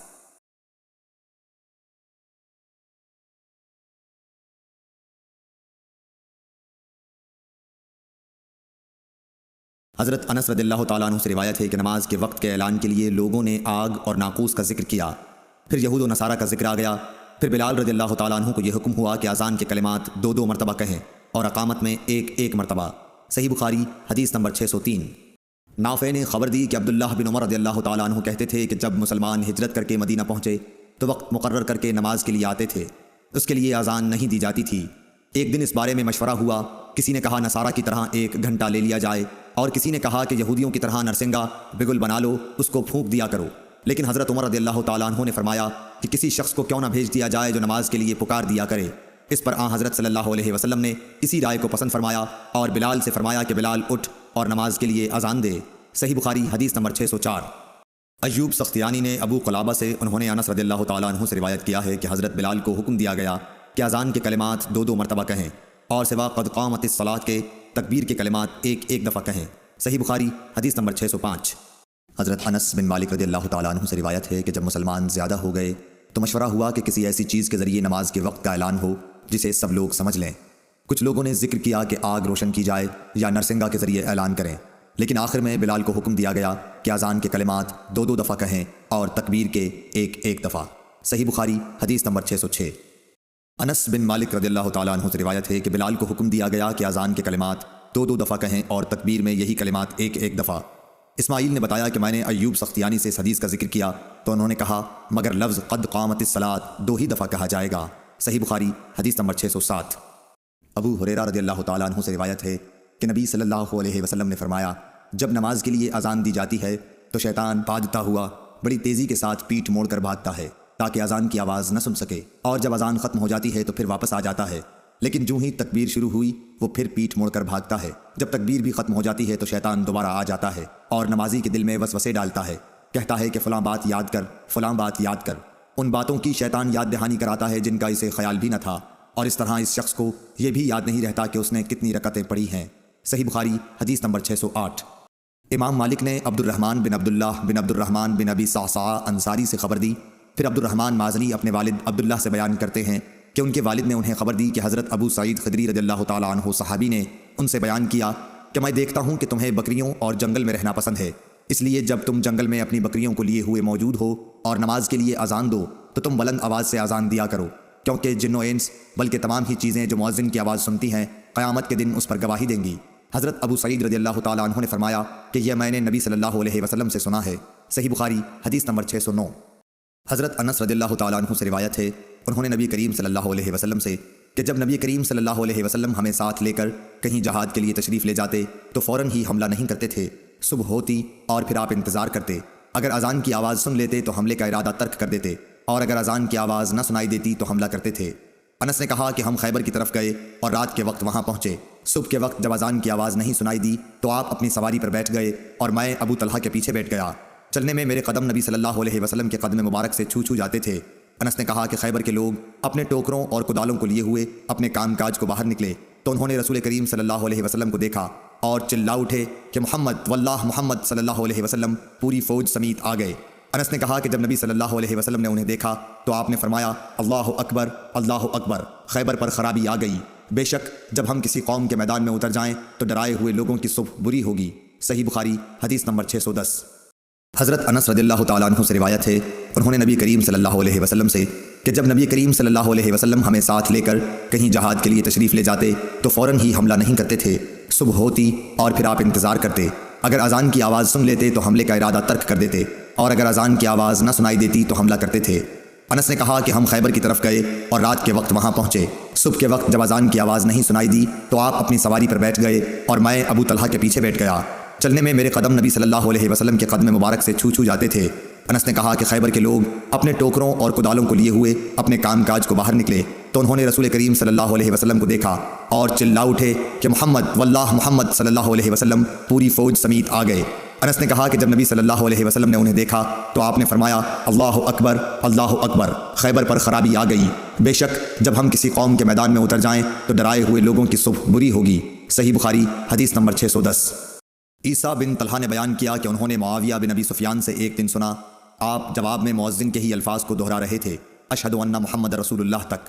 ہم سے اسحاق بن راہوائی نے بیان کیا، کہا کہ ہم سے وہب بن جریر نے بیان کیا، کہا کہ ہم سے حشام دستوائی نے یحییٰ بن ابی کثیر سے اسی طرح حدیث بیان کی۔ صحیح بخاری حدیث نمبر 612۔ یحییٰ نے کہا کہ مجھ سے میرے بعض بھائیوں نے حدیث بیان کی کہ جب مؤذن نے حی علی الصلاۃ کہا تو معاویہ رضی اللہ تعالیٰ عنہ نے لا حول ولا قوۃ الا باللہ کہا اور کہنے لگے کہ ہم نے نبی صلی اللہ علیہ وسلم سے ایسا ہی کہتے سنا ہے۔ صحیح بخاری حدیث نمبر 613۔ محمد بن منقدر نے جابر بن عبداللہ سے روایت کیا ہے کہ رسول اللہ صلی اللہ علیہ وسلم نے فرمایا کہ جو شخص اذان سن کر یہ کہے اللہم رب هذه الدعوة التامة والصلاة القائمة آت محمدا الوسیلة والفضیلة وابعثه مقاما محمودا الذی وعدته، اسے قیامت کے دن میری شفاعت ملے گی۔ صحیح بخاری حدیث نمبر 614۔ امام مالک نے سمی سے جو ابو بکر عبد الرحمن بن حارث کے غلام تھے خبر دی، انہوں نے ابو صالح ذکوان سے، انہوں نے حضرت ابو ہریرہ رضی اللہ تعالیٰ عنہ سے کہ آن حضرت صلی اللہ علیہ وسلم نے فرمایا کہ اگر لوگوں کو معلوم ہوتا کہ اذان کہنے اور نماز پہلی صف میں پڑھنے سے کتنا ثواب ملتا ہے، پھر ان کے لیے قرعہ ڈالنے کے سوائے اور کوئی چارہ نہ باقی رہتا تو البتہ اس پر قرعہ اندازی ہی کرتے، اور اگر لوگوں کو معلوم ہو جاتا کہ نماز کے لیے جلدی آنے میں کتنا ثواب ملتا ہے تو اس کے لیے ایک دوسرے سے آگے بڑھنے کی کوشش کرتے، اور اگر لوگوں کو معلوم ہو جاتا کہ عشاء اور صبح کی نماز کا ثواب کتنا ملتا ہے تو ضرور چوتڑوں کے بل گھسٹتے ہوئے ان کے لیے آتے۔ صحیح بخاری حدیث نمبر 615۔ عبید اللہ بن حارث بصری نے کہا کہ ابن عباس رضی اللہ تعالیٰ عنہ نے ایک دن ہم کو جمعہ کا خطبہ دیا، بارش کی وجہ سے اس دن اچھی خاصی کیچڑ ہو رہی تھی۔ مؤذن جب حی علی الصلاۃ پر پہنچا تو آپ نے اس سے یہ کہنے کے لیے فرمایا کہ لوگ نماز اپنی قیام گاہوں پر پڑھ لیں۔ اس پر لوگ ایک دوسرے کو دیکھنے لگے۔ ابن عباس رضی اللہ تعالیٰ عنہ نے کہا کہ اسی طرح مجھ سے جو افضل تھے انہوں نے بھی کیا تھا، اور اس میں شک نہیں کہ جمعہ واجب ہے۔ صحیح بخاری حدیث نمبر 616۔ سالم بن عبداللہ بن عمر رضی اللہ تعالیٰ عنہ نے اپنے والد عبداللہ بن عمر رضی اللہ تعالیٰ عنہ سے روایت کیا ہے کہ رسول اللہ صلی اللہ علیہ وسلم نے فرمایا کہ بلال تو رات رہے اذان دیتے ہیں، اس لیے تم لوگ کھاتے پیتے رہو یہاں تک کہ ابن مکتوم اذان دیں۔ راوی نے کہا کہ وہ نابینا تھے اور اس وقت تک اذان نہیں دیتے تھے جب تک ان سے کہا نہ جاتا کہ صبح ہو گئی۔ صحیح بخاری حدیث نمبر 617۔ عبداللہ بن عمر رضی اللہ تعالیٰ عنہ نے کہا مجھے ام المومنین حضرت حفصہ رضی اللہ تعالیٰ عنہا نے خبر دی کہ رسول کریم صلی اللہ علیہ وسلم کی عادت تھی کہ جب مؤذن صبح کی اذان صبح صادق کے طلوع ہونے کے بعد دے چکا ہوتا تو آپ اذان اور تکبیر کے بیچ نماز قائم ہونے سے پہلے 2 ہلکی سی رکعتیں پڑھتے۔ صحیح بخاری حدیث نمبر 618۔ عبد الرحمن بن عوف نے حضرت عائشہ صدیقہ رضی اللہ تعالیٰ عنہا سے روایت کیا ہے کہ نبی صلی اللہ علیہ وسلم فجر کی اذان اور اقامت کے درمیان 2 ہلکی سی رکعتیں پڑھتے تھے۔ صحیح بخاری حدیث نمبر 619۔ عبداللہ بن دینار نے حضرت عبداللہ بن عمر رضی اللہ تعالیٰ عنہ سے روایت کیا ہے کہ رسول کریم صلی اللہ علیہ وسلم نے فرمایا دیکھو بلال رات رہے میں اذان دیتے ہیں، اس لیے تم لوگ سحری کھا پی سکتے ہو جب تک ابن ام مکتوم اذان نہ دیں۔ صحیح بخاری حدیث نمبر 620۔ ابو عثمان عبد الرحمن نہدی نے عبداللہ بن مسعود سے روایت کیا ہے، انہوں نے نبی کریم صلی اللہ علیہ وسلم سے کہ آپ نے فرمایا کہ بلال کی اذان تمہیں سحری کھانے سے نہ روک دے کیونکہ وہ رات رہے سے اذان دیتے ہیں، یا یہ کہا کہ پکارتے ہیں تاکہ جو لوگ عبادت کے لیے جاگے ہیں وہ آرام کرنے کے لیے لوٹ جائیں اور جو ابھی سوئے ہوئے ہیں وہ ہوشیار ہو جائیں۔ کوئی یہ نہ سمجھ بیٹھے کہ فجر یا صبح صادق ہو گئی، اور آپ نے اپنی انگلیوں کے اشارے سے طلوع صبح کی کیفیت بتائی، انگلیوں کو اوپر کی طرف اٹھایا اور پھر آہستہ سے انہیں نیچے لائے اور پھر فرمایا کہ اس طرح فجر ہوتی ہے۔ حضرت ظہیر راوی نے بھی شہادت کی انگلی ایک طرف رکھی پھر انہیں دائیں بائیں جانب پھیلا دیا۔ صحیح بخاری حدیث نمبر 621۔ عبداللہ بن عمر نے بیان کیا، انہوں نے قاسم بن محمد سے روایت کیا اور انہوں نے حضرت عائشہ صدیقہ رضی اللہ تعالیٰ عنہا سے بیان کیا، اور نافع نے ابن عمر سے یہ حدیث بیان کی کہ رسول اللہ صلی اللہ علیہ وسلم۔ دوسری سند امام بخاری نے کہا کہ مجھ سے یوسف بن عیسیٰ نے بیان کیا، انہوں نے کہا کہ ہم سے فضل بن موسیٰ نے کہا کہ ہم سے عبید اللہ بن عمر نے قاسم بن محمد سے بیان کیا، انہوں نے حضرت عائشہ رضی اللہ تعالیٰ عنہا سے، انہوں نے نبی کریم صلی اللہ علیہ وسلم سے کہ آپ نے فرمایا کہ بلال رات رہے میں اذان دیتے ہیں، عبداللہ بن ام مکتوم کی اذان تک تم سحری کھا پی سکتے ہو۔ صحیح بخاری حدیث نمبر 622۔ عبداللہ بن عمر نے بیان کیا، انہوں نے قاسم بن محمد سے روایت کیا اور انہوں نے حضرت عائشہ صدیقہ رضی اللہ تعالیٰ عنہا سے بیان کیا، اور نافع نے ابن عمر سے یہ حدیث بیان کی کہ رسول اللہ صلی اللہ علیہ وسلم۔ دوسری سند امام بخاری نے کہا کہ مجھ سے یوسف بن عیسیٰ نے بیان کیا، انہوں نے کہا کہ ہم سے فضل بن موسیٰ نے کہا کہ ہم سے عبید اللہ بن عمر نے قاسم بن محمد سے بیان کیا، انہوں نے حضرت عائشہ رضی اللہ تعالیٰ عنہا سے، انہوں نے نبی کریم صلی اللہ علیہ وسلم سے کہ آپ نے فرمایا کہ بلال رات رہے میں اذان دیتے ہیں، عبداللہ بن ام مکتوم کی اذان تک تم سحری کھا پی سکتے ہو۔ صحیح بخاری حدیث نمبر 623۔ عبداللہ بن بریدہ نے عبداللہ بن مغفل مزنی سے روایت کیا ہے کہ رسول اللہ صلی اللہ علیہ وسلم نے 3 مرتبہ فرمایا کہ ہر 2 اذان و اقامت کے درمیان ایک نماز کا فصل دوسری نماز سے ہونا چاہیے۔ تیسری مرتبہ فرمایا کہ جو شخص ایسا کرنا چاہے۔ صحیح بخاری حدیث نمبر 624۔ عمرو بن عامر انصاری حضرت انس بن مالک رضی اللہ تعالیٰ عنہ سے بیان کرتے تھے کہ عہد رسالت میں جب مؤذن اذان دیتا تو نبی کریم صلی اللہ علیہ وسلم کے صحابہ ستونوں کی طرف لپکتے، جب نبی کریم صلی اللہ علیہ وسلم اپنے حجرے سے باہر تشریف لاتے تو لوگ اسی طرح نماز پڑھتے ہوئے ملتے۔ یہ جماعت مغرب سے پہلے کی 2 رکعتیں تھیں، اور مغرب میں اذان اور تکبیر میں کوئی زیادہ فاصلہ نہیں ہوتا تھا، اور عثمان بن جبلہ اور ابو داؤد طیالسی نے شعبہ سے اس حدیث میں یوں نقل کیا ہے کہ اذان اور تکبیر میں بہت تھوڑا سا فاصلہ ہوتا تھا۔ صحیح بخاری حدیث نمبر 625۔ عروہ بن زبیر نے خبر دی کہ ام المومنین حضرت عائشہ رضی اللہ تعالیٰ عنہا نے فرمایا کہ جب مؤذن صبح کی دوسری اذان دے کر چپ ہوتا تو رسول اللہ صلی اللہ علیہ وسلم کھڑے ہوتے اور فرض سے پہلے 2 رکعت سنت فجر ہلکی پھلکی ادا کرتے، صبح صادق روشن ہو جانے کے بعد پھر داہنی کروٹ پر لیٹ رہتے یہاں تک کہ مؤذن تکبیر کہنے کی اطلاع دینے کے لیے آپ کے پاس آتا۔ صحیح بخاری حدیث نمبر 626۔ عبداللہ بن بریدہ نے عبداللہ بن مغفل رضی اللہ تعالیٰ عنہ سے روایت کیا ہے کہ نبی کریم صلی اللہ علیہ وسلم نے فرمایا کہ ہر 2 اذان و تکبیر کے بیچ میں نماز ہے، ہر 2 اذانوں کے درمیان نماز ہے۔ پھر تیسری مرتبہ آپ نے فرمایا کہ اگر کوئی پڑھنا چاہے۔ صحیح بخاری حدیث نمبر 627۔ معلی بن سعد اسد بصری نے بیان کیا، کہا ہم سے وہیب بن خالد نے ابو ایوب سے بیان کیا، انہوں نے ابو قلابہ سے مالک بن حویرث صحابی سے کہا کہ میں نبی صلی اللہ علیہ وسلم کی خدمت میں اپنی قوم بنی لیس کے چند آدمیوں کے ساتھ حاضر ہوا، اور میں نے آپ کی خدمت شریف میں 20 راتوں تک قیام کیا۔ آپ بڑے رحم دل اور ملنسار تھے۔ جب آپ نے ہمارے اپنے گھر پہنچنے کا شوق محسوس کر لیا تو فرمایا کہ اب تم جا سکتے ہو، وہاں جا کر اپنی قوم کو دین سکھاؤ اور سفر میں نماز پڑھتے رہنا، جب نماز کا وقت آ جائے تو تم میں سے ایک شخص اذان دے اور جو تم میں سب سے بڑا ہو وہ امامت کرائے۔ صحیح بخاری حدیث نمبر 628۔ حضرت ابو ذر غفاری رضی اللہ تعالیٰ عنہ سے روایت ہے، انہوں نے کہا کہ ہم نبی کریم صلی اللہ علیہ وسلم کے ساتھ ایک سفر میں تھے، مؤذن نے اذان دینی چاہی تو آپ نے فرمایا ٹھنڈا ہونے دے، پھر مؤذن نے اذان دینی چاہی تو آپ نے فرمایا کہ ٹھنڈا ہونے دے، پھر مؤذن نے اذان دینی چاہی تو آپ نے پھر یہی فرمایا کہ ٹھنڈا ہونے دے، یہاں تک کہ سایہ ٹیلوں کے برابر ہو گیا۔ نبی کریم صلی اللہ علیہ وسلم نے فرمایا کہ گرمی کی شدت دوزخ کی بھاپ سے پیدا ہوتی ہے۔ صحیح بخاری حدیث نمبر 629۔ مالک بن حویرث نے کہا کہ 2 شخص نبی کریم صلی اللہ علیہ وسلم کی خدمت میں آئے، یہ کسی سفر میں جانے والے تھے۔ آپ نے ان سے فرمایا کہ دیکھو جب تم سفر میں نکلو تو نماز کے وقت راستے میں اذان دینا، پھر اقامت کہنا، پھر جو شخص تم میں عمر میں بڑا ہو وہ نماز پڑھائے۔ صحیح بخاری حدیث نمبر 630۔ مالک بن حویرث نے بیان کیا کہ ہم نبی کریم صلی اللہ علیہ وسلم کی خدمت اقدس میں حاضر ہوئے، ہم سب ہم عمر اور نوجوان ہی تھے۔ آپ کی خدمت مبارک میں ہمارا 20 دن اور رات قیام رہا۔ آپ بڑے ہی رحم دل اور ملنسار تھے۔ جب آپ نے دیکھا کہ ہمیں اپنے وطن واپس جانے کا شوق ہے تو آپ نے پوچھا کہ تم لوگ اپنے گھر کسے چھوڑ کر آئے ہو؟ ہم نے بتایا، پھر آپ نے فرمایا کہ اچھا اب تم اپنے گھر جاؤ اور ان گھر والوں کے ساتھ رہو اور انہیں بھی دین سکھاؤ اور دین کی باتوں پر عمل کرنے کا حکم کرو۔ مالک نے بہت چیزوں کا ذکر کیا جن کے متعلق ابو ایوب نے کہا کہ ابو قلابہ نے یوں کہا، وہ باتیں مجھ کو یاد ہیں، یا یوں کہا مجھ کو یاد نہیں، اور آن حضرت صلی اللہ علیہ وسلم نے فرمایا کہ اسی طرح نماز پڑھنا جیسے تم نے مجھے نماز پڑھتے ہوئے دیکھا ہے، اور جب نماز کا وقت آ جائے تو کوئی ایک اذان دے اور جو تم میں سب سے بڑا ہو وہ نماز پڑھائے، بشرطے کہ وہ قرآن شریف اور طریقہ نماز و امامت جانتا ہو۔ صحیح بخاری حدیث نمبر 631۔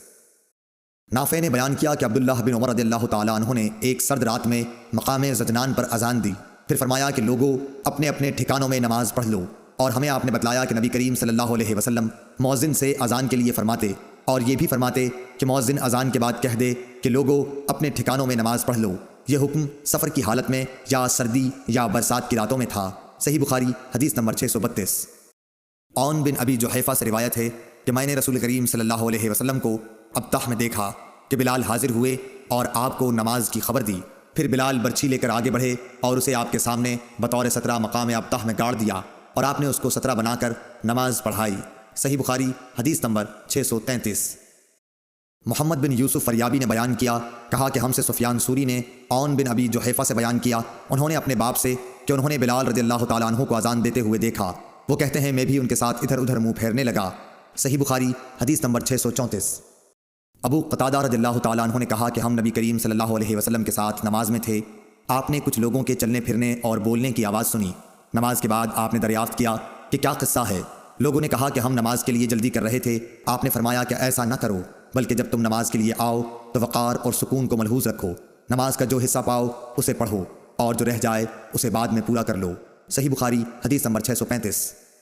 ابو ہریرہ رضی اللہ تعالیٰ عنہ سے روایت ہے، انہوں نے نبی کریم صلی اللہ علیہ وسلم سے، دوسری سند اور ظاہری نے ابو سلمہ سے، انہوں نے ابو ہریرہ رضی اللہ تعالیٰ عنہ سے، انہوں نے نبی کریم صلی اللہ علیہ وسلم سے، آپ نے فرمایا تم لوگ تکبیر کی آواز سن لو تو نماز کے لیے معمولی چال سے چل پڑو، سکون اور وقار کو بہرحال لازم پکڑے رکھو اور دوڑ کے مت آؤ، پھر نماز کا جو حصہ ملے اسے پڑھ لو اور جو نہ مل سکے اسے بعد میں پورا کر لو۔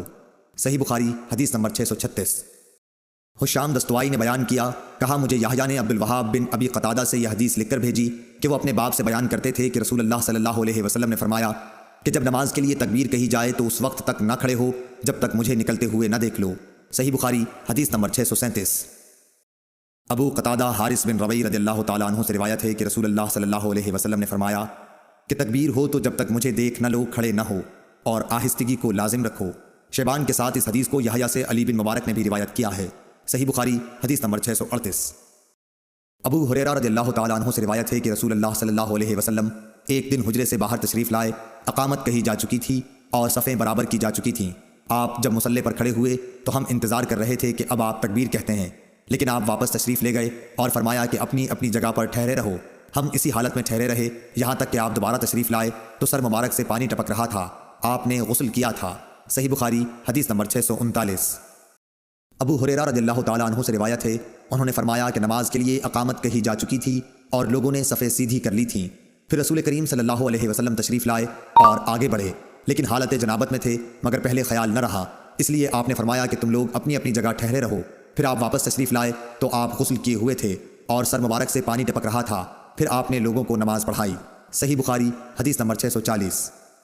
ابو سلمہ کہتے تھے کہ ہمیں جابر بن عبداللہ انصاری رضی اللہ تعالیٰ عنہ نے خبر دی کہ نبی صلی اللہ علیہ وسلم کی خدمت میں عمر بن خطاب رضی اللہ تعالیٰ عنہ غزوہ خندق کے دن حاضر ہوئے اور عرض کی، یا رسول اللہ، قسم اللہ کی سورج غروب ہونے کو ہی تھا کہ میں اب عصر کی نماز پڑھ سکا ہوں۔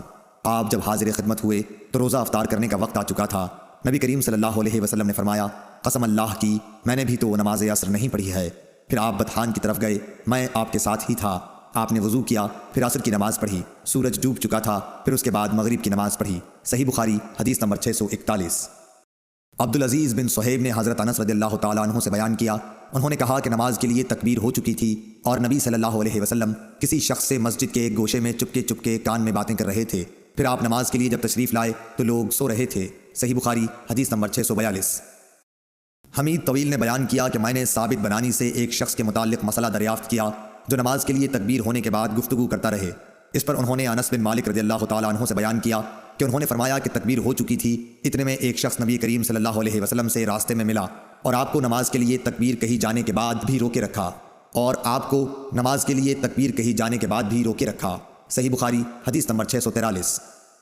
حضرت ابو ہریرہ رضی اللہ تعالیٰ عنہ سے روایت ہے کہ رسول کریم صلی اللہ علیہ وسلم نے فرمایا، اس ذات کی قسم جس کے ہاتھ میں میری جان ہے، میں نے ارادہ کر لیا تھا کہ لکڑیوں کو جمع کرنے کا حکم دوں، پھر نماز کے لیے کہوں، اس کے لیے اذان دی جائے، پھر کسی شخص سے کہوں کہ وہ امامت کرے، اور میں ان لوگوں کی طرف جاؤں جو نماز باجماعت میں حاضر نہیں ہوتے، پھر انہیں ان کے گھروں سمیت جلا دوں۔ اس ذات کی قسم جس کے ہاتھ میں میری جان ہے، اگر یہ جماعت میں نہ شریک ہونے والے لوگ اتنی بات جان لیں کہ انہیں مسجد میں ایک اچھے قسم کی گوشت والی ہڈی مل جائے گی یا 2 عمدہ کھر ہی مل جائیں گے تو یہ عشاء کی جماعت کے لیے مسجد میں ضرور حاضر ہو جائیں۔ صحیح بخاری حدیث نمبر 644۔ حضرت عبداللہ بن عمر رضی اللہ تعالیٰ عنہ سے روایت ہے کہ رسول اللہ صلی اللہ علیہ وسلم نے فرمایا کہ جماعت کے ساتھ نماز اکیلے نماز پڑھنے سے 27 درجہ زیادہ فضیلت رکھتی ہے۔ صحیح بخاری حدیث نمبر 645۔ ابو سعید خدری رضی اللہ تعالیٰ عنہ سے روایت ہے کہ انہوں نے نبی کریم صلی اللہ علیہ وسلم سے سنا، آپ فرماتے تھے کہ جماعت سے نماز تنہا پڑھنے سے 25 درجہ زیادہ فضیلت رکھتی ہے۔ صحیح بخاری حدیث نمبر 646۔ ابو صالح نے کہا کہ میں نے حضرت ابو ہریرہ رضی اللہ تعالیٰ عنہ سے سنا کہ نبی صلی اللہ علیہ وسلم نے فرمایا کہ آدمی کی جماعت کے ساتھ نماز گھر میں یا بازار میں پڑھنے سے 25 درجہ زیادہ بہتر ہے۔ وجہ یہ ہے کہ جب ایک شخص وضو کرتا ہے اور اس کے تمام آداب کو ملحوظ رکھ کر اچھی طرح وضو کرتا ہے، پھر مسجد کا راستہ پکڑتا ہے اور سوائے نماز کے اور کوئی دوسرا ارادہ اس کا نہیں ہوتا، تو ہر قدم پر اس کا ایک درجہ بڑھتا ہے اور ایک گناہ معاف کیا جاتا ہے۔ اور جب نماز سے فارغ ہو جاتا ہے تو فرشتے اس وقت تک اس کے لیے برابر دعائیں کرتے رہتے ہیں جب تک وہ اپنے مصلی پر بیٹھا رہے، کہتے ہیں اے اللہ اس پر اپنی رحمتیں نازل فرما، اے اللہ اس پر رحم کر، اور جب تک تم نماز کا انتظار کرتے رہو گویا تم نماز ہی میں مشغول ہو۔ صحیح بخاری حدیث نمبر 647۔ سعید بن مسیب اور ابو سلمہ بن عبد الرحمن نے خبر دی کہ حضرت ابو ہریرہ رضی اللہ تعالیٰ عنہ نے کہا کہ میں نے نبی کریم صلی اللہ علیہ وسلم سے سنا، آپ صلی اللہ علیہ وسلم نے فرمایا کہ جماعت سے نماز اکیلے پڑھنے سے 25 درجہ زیادہ بہتر ہے، اور رات دن کے فرشتے فجر کی نماز میں جمع ہوتے ہیں۔ پھر ابو ہریرہ رضی اللہ تعالیٰ عنہ نے فرمایا کہ اگر تم پڑھنا چاہو تو سورہ بنی اسرائیل کی یہ آیت پڑھو، ان قرآن الفجر کان مشہودا، یعنی فجر میں قرآن پاک کی تلاوت پر فرشتے حاضر ہوتے ہیں۔ صحیح بخاری حدیث نمبر 648۔ شعیب نے فرمایا کہ مجھ سے نافع نے ابن عمر رضی اللہ تعالیٰ عنہ کے واسطے سے اس طرح حدیث بیان کی کہ جماعت کی نماز اکیلے کی نماز سے 27 درجہ زیادہ فضیلت رکھتی ہے۔ صحیح بخاری حدیث نمبر 649۔ اعمش نے بیان کیا کہ میں نے سالم سے سنا، کہا کہ میں نے ام درداء سے سنا، آپ نے فرمایا کہ ایک مرتبہ ابو درداء آئے، بڑے خفا ہو رہے تھے۔ میں نے پوچھا کہ کیا بات ہوئی جس نے آپ کو غضبناک بنا دیا؟ فرمایا خدا کی قسم حضرت محمد صلی اللہ علیہ وسلم کی شریعت کی کوئی بات اب میں نہیں پاتا سوائے اس کے کہ جماعت کے ساتھ یہ لوگ نماز پڑھ لیتے ہیں۔ صحیح بخاری حدیث نمبر 650۔ ابو موسیٰ رضی اللہ تعالیٰ عنہ سے روایت ہے کہ نبی کریم صلی اللہ علیہ وسلم نے فرمایا کہ نماز میں ثواب کے لحاظ سے سب سے بڑھ کر وہ شخص ہوتا ہے جو مسجد میں نماز کے لیے زیادہ سے زیادہ دور سے آئے، اور جو شخص نماز کے انتظار میں بیٹھا رہتا ہے اور پھر امام کے ساتھ پڑھتا ہے اس شخص سے اجر میں بڑھ کر ہے جو پہلے ہی پڑھ کر سو جائے۔ صحیح بخاری حدیث نمبر 651۔ ابو ہریرہ رضی اللہ تعالیٰ عنہ سے روایت ہے کہ رسول اللہ صلی اللہ علیہ وسلم نے فرمایا ایک شخص کہیں جا رہا تھا، راستے میں اس نے کانٹوں کی بھری ہوئی ایک ٹہنی دیکھی، پس اسے راستے سے دور کر دیا، اللہ تعالیٰ صرف اسی بات پر راضی ہو گیا اور اس کی بخشش کر دی۔ صحیح بخاری حدیث نمبر 652۔ پھر آپ نے فرمایا کہ شہداء 5 قسم کے ہوتے ہیں، طاعون میں مرنے والے، پیٹ کے عارضے حیضے وغیرہ میں مرنے والے، اور ڈوب کر مرنے والے، اور جو دیوار وغیرہ کسی بھی چیز سے دب کر مر جائے، اور خدا کے راستے میں جہاد کرتے ہوئے شہید ہونے والے۔ اور آپ نے فرمایا کہ اگر لوگوں کو معلوم ہو جائے کہ اذان دینے اور پہلی صف میں شریک ہونے کا ثواب کتنا ہے، اور پھر اس کے سوا کوئی چارہ کار نہ ہو کہ قرآ ڈالا جائے، تو لوگ ان کے لیے قرآ ہی ڈالا کریں۔ صحیح بخاری حدیث نمبر 653۔ اور اگر لوگوں کو یہ معلوم ہو جائے کہ ظہر کی نماز کے لیے سویرے جانے میں کیا ثواب ملتا ہے، تو اس کے لیے ایک دوسرے پر سبقت لے جانے کی کوشش کریں، اور اگر یہ جان جائیں کہ عشاء اور صبح کی نماز کے فضائل کتنے ہیں تو گھٹنوں کے بل گھسیٹتے ہوئے ان کے لیے آئیں۔ صحیح بخاری حدیث نمبر 654۔ انس بن مالک رضی اللہ تعالیٰ عنہ نے بیان کیا کہ نبی کریم صلی اللہ علیہ وسلم نے فرمایا اے بنو سلمہ والو، کیا تم اپنے قدموں کا ثواب نہیں چاہتے؟ صحیح بخاری حدیث نمبر 655۔ حمید طویل نے بیان کیا، کہا کہ مجھ سے انس بن مالک رضی اللہ تعالیٰ عنہ نے بیان کیا کہ بنو سلمہ والوں نے ارادہ کیا کہ اپنے مکان جو مسجد سے دور تھے چھوڑ دیں اور آن حضرت صلی اللہ علیہ وسلم کے قریب آ رہے ہیں تاکہ نماز باجماعت کے لیے مسجد نبوی کا ثواب حاصل ہو، لیکن آن حضرت صلی اللہ علیہ وسلم کو مدینے کا اجاڑ دینا برا معلوم ہوا۔ آپ نے فرمایا کیا تم لوگ اپنے قدموں کا ثواب نہیں چاہتے؟ مجاہد نے کہا سورہ یاسین میں وآثارہم سے قدم مراد ہیں، یعنی زمین پر چلنے سے پاؤں کے نشانات۔ صحیح بخاری حدیث نمبر 656۔ حضرت ابو ہریرہ رضی اللہ تعالیٰ عنہ سے روایت ہے، انہوں نے کہا کہ نبی کریم صلی اللہ علیہ وسلم نے فرمایا کہ منافقوں پر فجر اور عشاء کی نماز سے زیادہ اور کوئی نماز بھاری نہیں، اور اگر انہیں معلوم ہوتا کہ ان کا ثواب کتنا زیادہ ہے اور چل نہ سکتے تو گھٹنوں کے بل گھسٹ کر آتے، اور میرا تو ارادہ ہو گیا تھا کہ مؤذن سے کہوں کہ وہ تکبیر کہے، پھر میں کسی کو نماز پڑھانے کے لیے کہوں اور خود آگ کی چنگاریاں لے کر ان سب کے گھروں کو جلا دوں جو ابھی تک نماز کے لیے نہیں نکلے۔ صحیح بخاری حدیث نمبر 657۔ ابو قلابہ عبداللہ بن زید نے مالک بن حویرث سے روایت کیا ہے، انہوں نے نبی کریم صلی اللہ علیہ وسلم سے کہ آپ نے فرمایا جب نماز کا وقت آ جائے تو تم دونوں اذان دو اور اقامت کہو، پھر جو تم میں بڑا ہے وہ امام بنے۔ صحیح بخاری حدیث نمبر 658۔ ابو ہریرہ رضی اللہ تعالیٰ عنہ سے روایت ہے کہ رسول اللہ صلی اللہ علیہ وسلم نے فرمایا کہ ملائکہ تم میں سے اس نماز کے لیے اس وقت تک یوں دعا کرتے رہتے ہیں جب تک نماز پڑھنے کے بعد وہ اپنے مصلی پر بیٹھا رہے کہ اے اللہ اس کی مغفرت کر، اے اللہ اس پر رحم کر۔ تم میں سے وہ شخص جو صرف نماز کی وجہ سے رکا ہوا ہے، گھر جانے سے سوا نماز کے اور کوئی چیز اس کے لیے مانع نہیں، تو اس کا یہ سارا وقت نماز ہی میں شمار ہوگا۔ صحیح بخاری حدیث نمبر 659۔ حفص بن عاصم نے ابو ہریرہ رضی اللہ تعالیٰ عنہ سے روایت کیا ہے، انہوں نے نبی کریم صلی اللہ علیہ وسلم سے کہ آپ نے فرمایا کہ 7 طرح کے آدمی ہوں گے جن کو خدا اس دن اپنے سائے میں جگہ دے گا جس دن اس کے سائے کے سوا اور کوئی سایہ نہ ہوگا۔ اول انصاف کرنے والا بادشاہ، دوسرے وہ نوجوان جو اپنے رب کی عبادت میں جوانی کی امنگ سے مصروف رہا، تیسرا ایسا شخص جس کا دل ہر وقت مسجد میں لگا رہتا ہے، چوتھے 2 ایسے شخص جو اللہ کے لیے باہم محبت رکھتے ہیں اور ان کے ملنے اور جدا ہونے کی بنیاد یہی للہ المحبت ہے، پانچواں وہ شخص جسے کسی باعزت اور حسین عورت نے برے ارادے سے بلایا لیکن اس نے کہہ دیا کہ میں خدا سے ڈرتا ہوں، چھٹا وہ شخص جس نے صدقہ کیا مگر اتنے پوشیدہ طور پر کہ بائیں ہاتھ کو بھی خبر نہیں ہوئی کہ داہنے ہاتھ نے کیا خرچ کیا، ساتواں وہ شخص جس نے تنہائی میں اللہ کو یاد کیا اور بے ساختہ آنکھوں سے آنسو جاری ہو گئے۔ صحیح بخاری حدیث نمبر 660۔ انس بن مالک رضی اللہ تعالیٰ عنہ سے دریافت کیا گیا کہ کیا رسول اللہ صلی اللہ علیہ وسلم نے کوئی انگوٹھی پہنی ہے؟ آپ نے فرمایا کہ ہاں، ایک رات عشاء کی نماز میں آپ نے آدھی رات تک دیر کی، نماز کے بعد ہماری طرف متوجہ ہوئے اور فرمایا لوگ نماز پڑھ کر سو چکے ہوں گے اور تم لوگ اس وقت تک نماز ہی کی حالت میں تھے جب تک تم نماز کا انتظار کرتے رہے۔ حضرت انس رضی اللہ تعالیٰ عنہ نے فرمایا جیسے اس وقت میں آپ کی انگوٹھی کی چمک دیکھ رہا ہوں، یعنی آپ کی انگوٹھی کی چمک کا سما میری آنکھوں میں ہے۔ صحیح بخاری حدیث نمبر 661۔ عطا بن یسار نے حضرت ابو ہریرہ رضی اللہ تعالیٰ عنہ سے روایت کیا ہے کہ حضور اکرم صلی اللہ علیہ وسلم نے فرمایا کہ جو شخص مسجد میں صبح شام بار بار حاضری دیتا ہے، اللہ تعالیٰ جنت میں اس کی مہمانی کا سامان کرے گا، وہ صبح شام جب بھی مسجد میں جائے۔ صحیح بخاری حدیث نمبر 662۔ عبداللہ بن مالک بن بحینہ سے روایت ہے کہ نبی کریم صلی اللہ علیہ وسلم کا گزر ایک شخص پر ہوا۔ دوسری سند امام بخاری نے کہا کہ مجھ سے عبد الرحمن بن بشر نے بیان کیا، کہا کہ ہم سے بحث بن اسد نے بیان کیا، کہا کہ ہم سے شعبہ نے بیان کیا، کہا کہ مجھے سعد بن ابراہیم نے خبر دی، کہا کہ میں نے حفص بن عاصم سے سنا، کہا کہ میں نے قبیلہ ازد کے ایک صاحب سے جن کا نام مالک بن بحینہ رضی اللہ تعالیٰ عنہ تھا سنا کہ رسول اللہ صلی اللہ علیہ وسلم کی نظر ایک ایسے نمازی پر پڑی جو تکبیر کے بعد 2 رکعت نماز پڑھ رہا تھا۔ حضور صلی اللہ علیہ وسلم جب نماز سے فارغ ہو گئے تو لوگ اس شخص کے ارد گرد جمع ہو گئے اور حضور صلی اللہ علیہ وسلم نے فرمایا کیا صبح کی 4 رکعتیں پڑھتا ہے؟ کیا صبح کی 4 رکعتیں ہو گئیں؟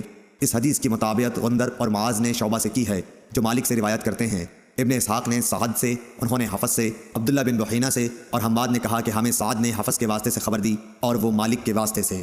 صحیح بخاری حدیث نمبر 663۔